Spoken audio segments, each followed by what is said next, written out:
오늘 우리에게 주시는 하나님의 말씀은 에베소서 2장 4절에서 10절입니다. 긍휼이 풍성하신 하나님이 우리를 사랑하신 그 큰 사랑을 인하여 허물과 죽은 우리를 그리스도와 함께 살리셨고 너희는 은혜로 구원을 받은 것이라. 또 함께 일으키사 그리스도 예수 안에서 함께 하늘에 앉히시니 이는 그리스도 예수 안에서 우리에게 자비하심으로써 그 은혜의 지극히 풍성함을 오는 여러 세대에 나타내려 하심이라.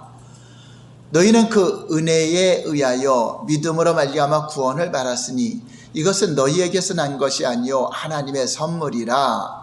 행위에서 난 것이 아니니 이는 누구든지 자랑하지 못하게 하려 함이라. 우리는 그가 만드신 바라. 우리 다 같이 시작. 우리는 그가 만드신 바라 그리스도 예수 안에서 선한 일을 위하여 지으심을 받은 자니 이 일은 하나님이 전에 예비하사 우리로 그 가운데서 행하게 하려 하심이니라. 아멘. 오늘 말씀은 진짜 그리스도인 네 번째 시간으로 죽음에서 생명으로 라는 제목으로 은혜를 나누겠습니다. 하나님은 생명의 근원이십니다. 지난주에는 모든 인간이 허물과 죄로 죽었다는 내용에 대해서 언제 죽었으며 어떻게 죽었으며 하는 것에 대해서 알아보았습니다. 하나님을 떠난 인간은 허물과 죄로 죽은 존재로서 스스로의 힘으로는 살아날 수 없는 영적인 시체와 같은 존재가 된 것입니다.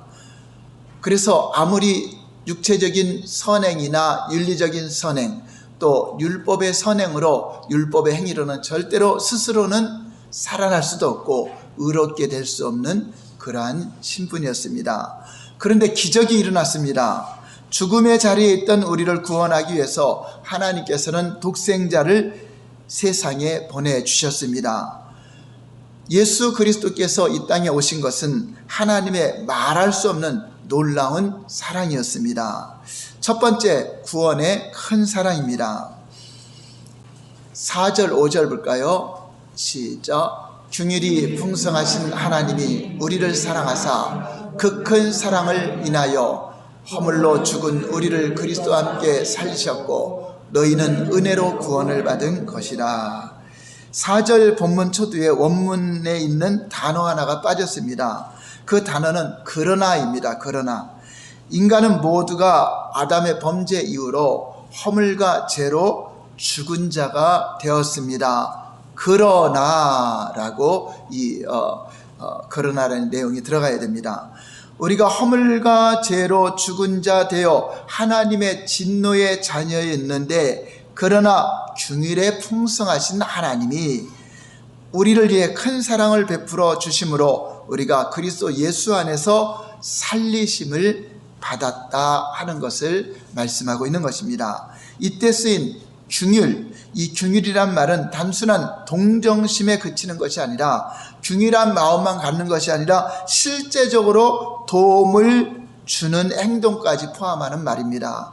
우리가 이웃을 긍휼히 여기고 이웃을 불쌍히 여기는 그 마음만 갖는 것이 아니라 실제적으로 긍휼히 여겼다고 하는 것은 그에게 도움을 주고 어찌하든지 그가 살아날 수 있는 그런 도움을 주셨다는 것입니다. 하나님은 마음만 갖고 있는 분이 아니라 하나님은 사랑이시다 했을 때 마음만 갖고 있는 것이 아니라 실제적으로 사랑을 우리에게 보여주신 것이 바로 십자가의 사랑입니다. 그래서 십자가는 하나님이 우리를 사랑하신 그 사랑의 확증, 증거가 되었다 하는 것입니다. 그러므로 저와 여러분들도 이웃을 사랑하라, 서로 사랑하라, 긍휼을 베풀어 줘라 하는 것은 실제적으로 너희가 가서 복음을 전해서 구원하고 그들에게 도움을 줄 수 있는 그러한 사랑의 그 섬김까지 나아가야 진정한 긍휼한 마음을 가진 것이라고 하는 것입니다. 하나님께서는 이 긍휼이 풍성하십니다. 그래서 죽음 가운데 헤매고 있는 인간들을 불쌍히 여기는 마음만 품은 것이 아니라 죽음에서 벗어나 새 생명을 얻을 수 있도록 독생자 예수 그리스도를 세상에 보내주신 것입니다.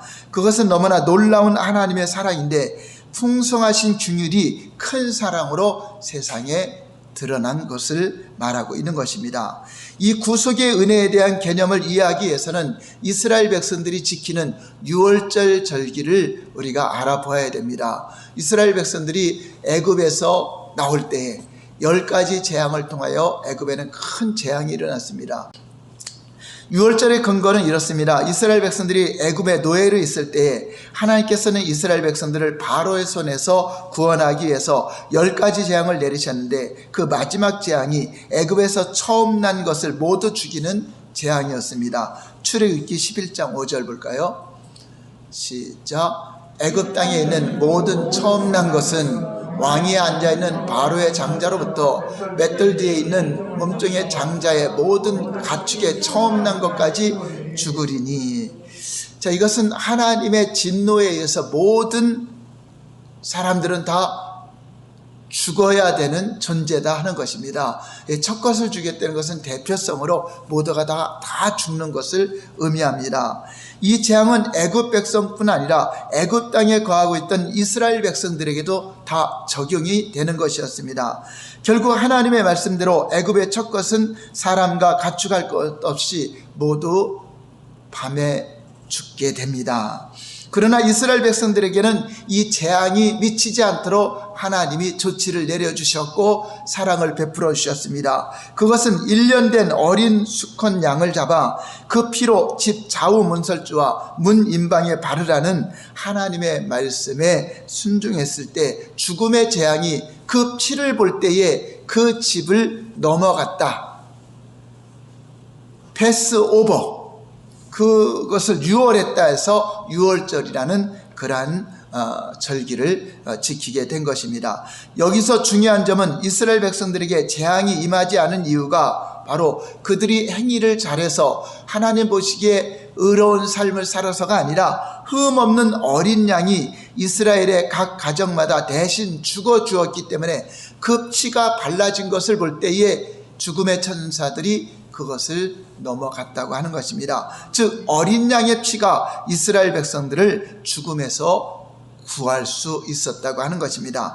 이렇게 유월절 어린 양은 바로 앞으로 오실 메시아 그리스도로 오실 예수님의 예표라고 하는 것입니다.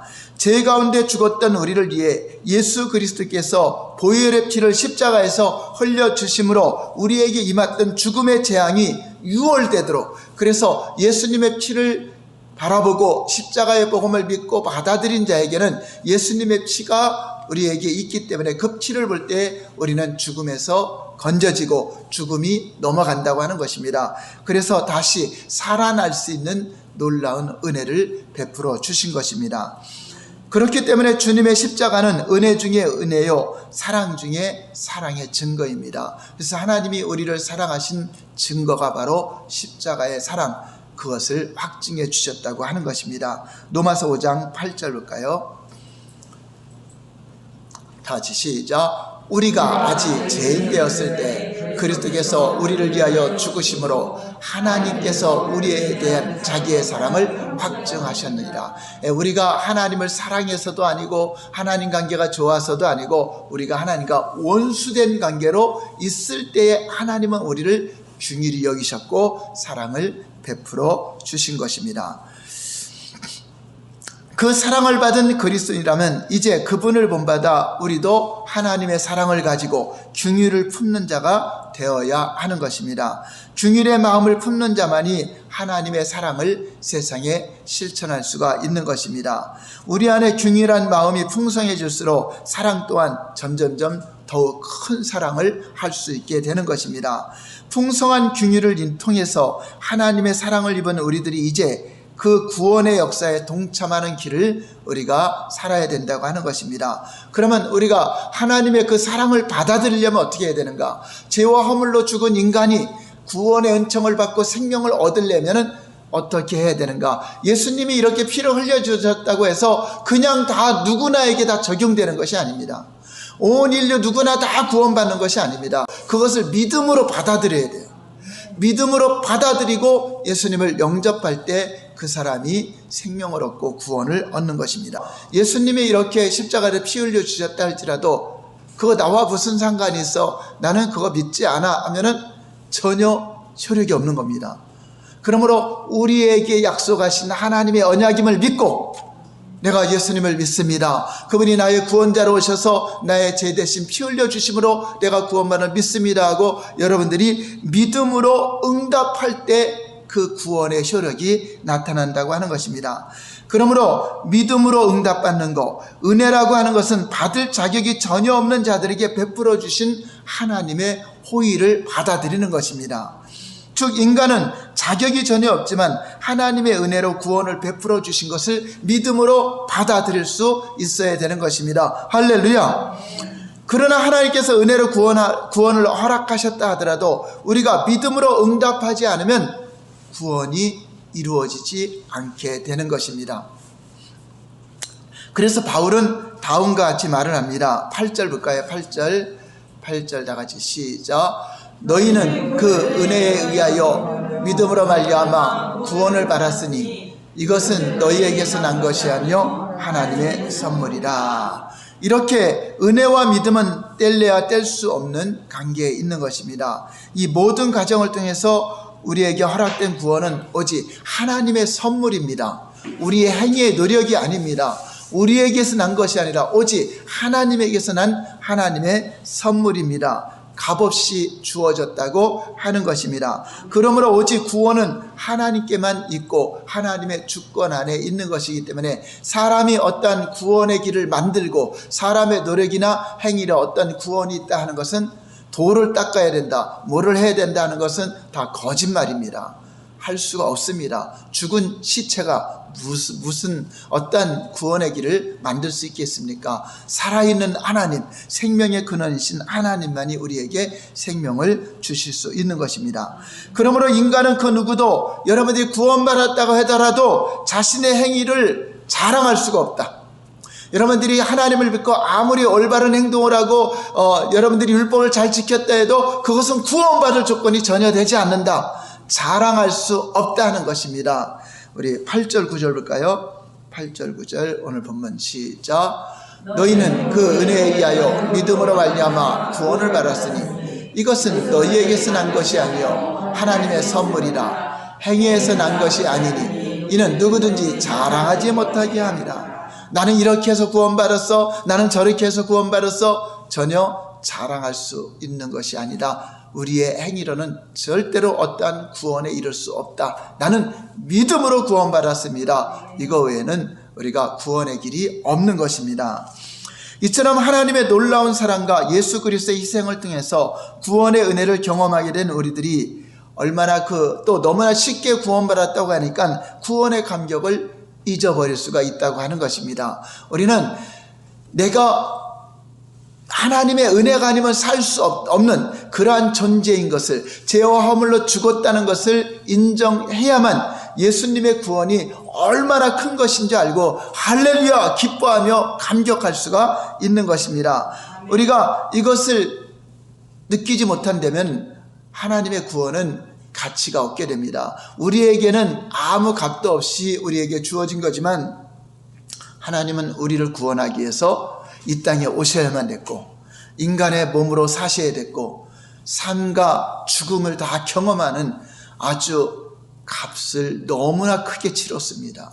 그 값이 너무나 크기 때문에 우리는 그 값을 치를 수가 없기 때문에 우리가 거저 주시는, 값없이 주시는 은혜라고 하는 것입니다. 값을 치를 수 없기 때문에 값없이 주시는 것이지 하나님이 값을 치르지 않았다는 것이 아닙니다. 이 우주 만물을 다 줘도 구원할 수 있는 그 값을 하나님이 생명을 내어 주시면서까지 값을 치르셨다는 것을 알고 우리는 이 구원이 얼마나 크고 위대하고 놀라운 것인가를 다시 한번 여러분 감격하는 시간 되시길 바랍니다. 자, 우리가 이렇게 구원받은 존재가 되었는데 그럼 얼마만큼 존귀한 존재가 되는가를 알아야 됩니다. 두 번째는 구원의 존귀함입니다. 우리 하늘의 신령한 복에 보면은 성부 하나님은 우리를 창세전에 선택하사 하나님의 자녀로 세워줬어요. 하나님의 자녀로 우리를 삼아서 이 땅에 만들어 놨는데 우리가 하나님과 원수되어서 죄와 허물로 죽어버린 거죠. 다시 하나님의 자녀로 회복하기 위해서 성자 예수님이 오셔서 우리의 죄를 구속하시고 우리 죄를 용서하시고 예수님과 한 몸을 이루기 위해서 존귀한 신분이 되게 하셨다. 이게 바로 성자 예수님의 복입니다. 이것을 지금 풀어가고 있는 것입니다. 죄와 허물로 죽었다. 우리는 이미 창세전에 하나님의 자녀로 선택받았지만 왜 예수님의 복이 필요한가? 그것은 죄와 허물로 죽었기 때문에 예수님의 사랑으로 십자가의 그 보혈로 말미암아 우리가 제사함의 은총을 받고 또 존귀한 신분, 예수님과 한 몸을 이루는 존귀한 신분이 되었다는 것을 우리에게 알게 해주는 것입니다. 그래서 왜 어떻게 해서 존귀한 신분이 되었는가? 오늘 본문 에베소 2장 6절 볼까요? 시작. 또 함께 일으키사 그리스도 예수 안에서 함께 하늘에 앉히시니. 예수께서 우리의 죄를 담당하시고 십자가에서 죽으셨으나 사흘 만에 부활하셔서 하나님 보좌 우편에 승천하셨습니다. 그렇다면 우리가 예수 그리스도를 믿는다고 할 때 어디에 계신 예수님을 믿는 것이죠? 바로 십자가의 대속의 피를 흘려주시고 부활 승천하여 하나님 보좌 우편에 계신 하늘에 승천하신 예수님을 믿는데 그분이 성령으로 오늘날 저와 여러분들에게 함께하고 계시는 것입니다. 우리는 예수님과 함께 하늘에 앉힌 자가 되었는데 이 세상에 불허할 자가 없는 권세자가 되었고 부유한 자가 되었고 존귀한 신분이 된 것을 믿을 때 여러분들이 살아가는 이 땅의 어떤 소유 때문에 스스로 비참히 여기지 말고 우리는 소유가 있던 어떤 하늘에 함께 앉히셨고 하나님 것이 우리 것임을 알고 누릴 수 있는 존귀한 하늘의 왕자와 공주가 되었고 존귀한 신분이 된 것을 믿으시기 바랍니다. 할렐루야. 그래서 우리가 진리를 알아야 자유함을 누리고 진리를 알아야 기쁨과 감격을 누리는 것입니다. 우리가 예수 그리스도를 믿는 순간 그리스도 안에 들어감으로 말미암아 그분이 과거에 죽으셨을 때 우리의 옛사람도 과거에 예수님과 함께 죽은 겁니다. 그분이 또 장사 지낸 바 되었을 때 우리도 그분과 함께 옛사람을 장사 지냈고 그분이 살아났을 때 우리도 함께 살아난 것이며 그분이 하나님 보좌 우편에 앉으실 때 우리도 함께 하나님 보좌 우편에 앉은 것입니다. 그러므로 우리 그리스도인들은 이 땅에 살고 있지만 영적으로는 하늘에 속한 자요 하늘에 함께 앉은 위치에 있다는 것을 믿으시기 바랍니다. 그래서 바울은 그리스도의 정체성에 대해서 다음과 같이 말하고 있습니다. 빌립보서 3장 20절 우리의 정체성이 무엇인가? 시작. 오직 우리의 시민권은 하늘에 있는지라. 우리는 육체가 비록 이 땅에 살고 있지만 우리의 시민권은 이미 하늘에 속한 자가 되어 있는 것입니다. 소속이 하늘나라에 있다는 의미가 무엇입니까? 하나님의 자녀가 되어 사탄의 지배 영역으로부터 완전히 해방되었음을 믿으시기 바랍니다. 이것은 실로 예수님으로 인하여 하나님의 자녀가 되는 존귀한 신분이 되었으며 엄청난 특권이 되었다고 하는 것입니다. 그러므로 예수 안에 있는 자는 이제 부유한 자입니다. 하늘의 상속을 누릴 자입니다. 그렇다면 하나님께서 무엇 때문에 하늘나라 시민권을 가진 그리스도인들을 하늘로 옮겨가시지 왜 이 땅에 남겨두고 계실까요? 그 이유에 대해서 바울은 다음과 같이 말하고 있습니다. 에베소 2장 7절 말씀 오늘 본문 7절 볼까요? 시작. 그리스도 예수 안에서 우리에게 자비하심으로 그 은혜의 지극히 풍성함을 오는 여러 세대에 나타내려 하십니다. 자, 세 번역으로 한번 볼까요? 세 번역으로 시작. 그것은 하나님께서 그리스도 예수 안에서 우리에게 자비로 베풀어 주신 그 은혜가 얼마나 풍성한지를 장차올 모든 세대에게 드러내 보이시기 위함입니다. 무슨 앞으로 올 세대에게, 앞으로 남아있는 세대에게, 모르는 세대에게 하나님의 은혜가 얼마나 풍성한지, 우리를 구원한 그 사랑이 얼마나 풍성한지 말할 수 없는 그 사랑을 나타내라고 증거하기 위해서 우리가 이 땅에 존재하고 있는 것입니다. 앞으로 올 세대들, 자녀들에게도 하나님의 사랑을 전해야 되는 거, 하나님의 사랑이 얼마나 큰지 그 풍성하심을 나타내기 위해서 우리가 이 땅에 존재하고 있는 것입니다. 왜입니까? 우리가 풍성한 은혜를 받은 자들은 변화가 일어났기 때문입니다.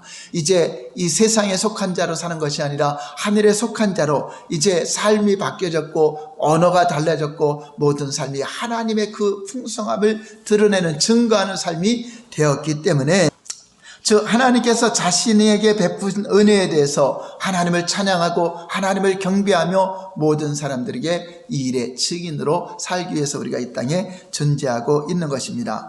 그러므로 변화된 그리스도인들은 세상에 나가서 죽어있는 자들에게 하나님의 은혜를 경험하게 함으로 말미암아 곳곳에서 살리는 역사가 나타나야 되고 하나님의 풍성함을 증거하는 복음의 증인된 사역이 나타나야 되는 것입니다.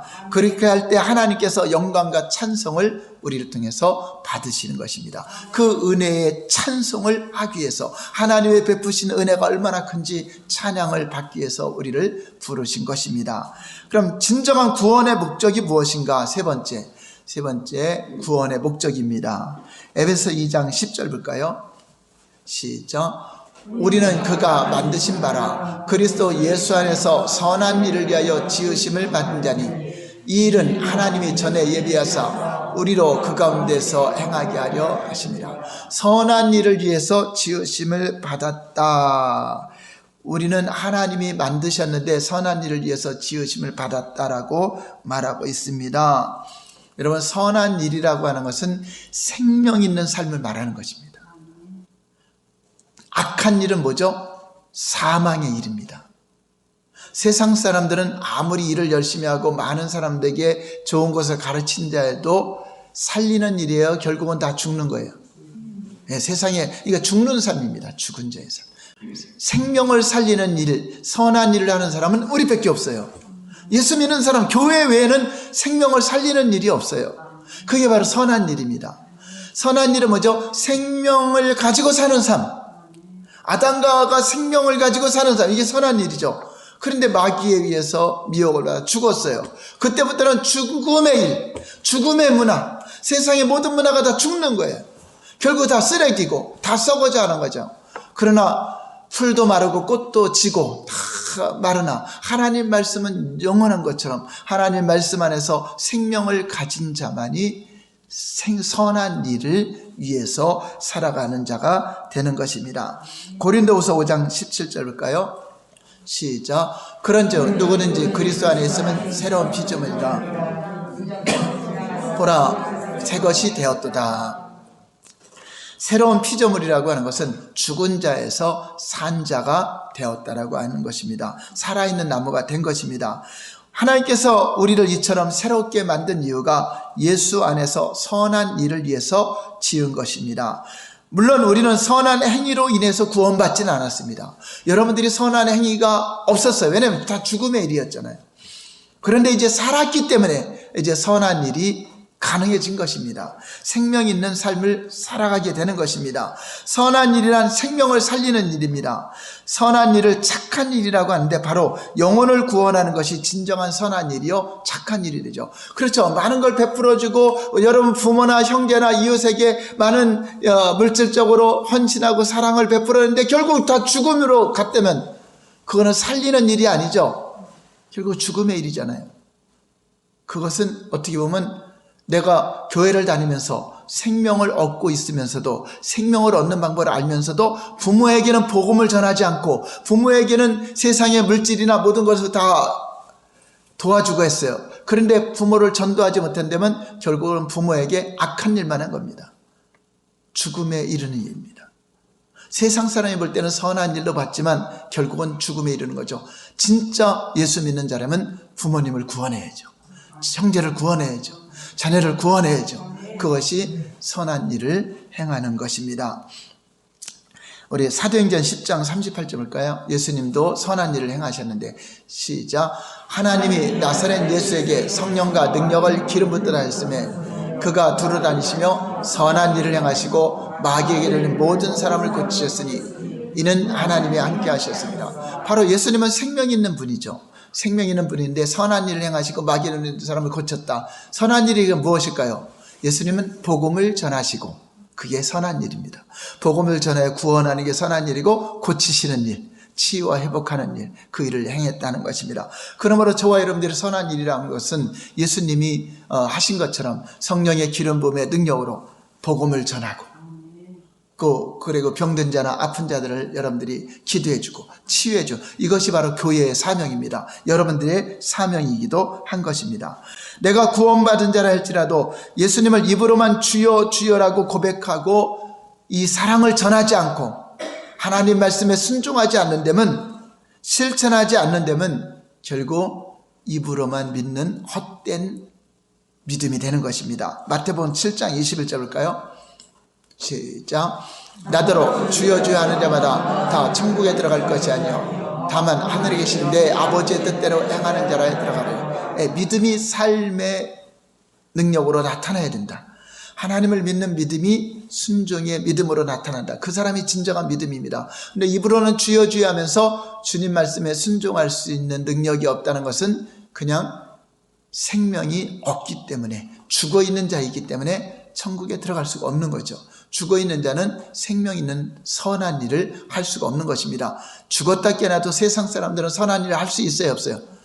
그건 없습니다. 여러분들이 세상 사람들 선한 일을 한다면 여러분 세상 육신적인 걸 말하는 거고, 진짜 살리는 일은 하나님 믿는 교회만이 할 수 있는 것입니다. 그것이 선교요, 그것이 구제요, 그것이 선한 일입니다. 그래서 가난한 자에게는 복음이 전파된다 하라. 이것이 진정한 구제입니다.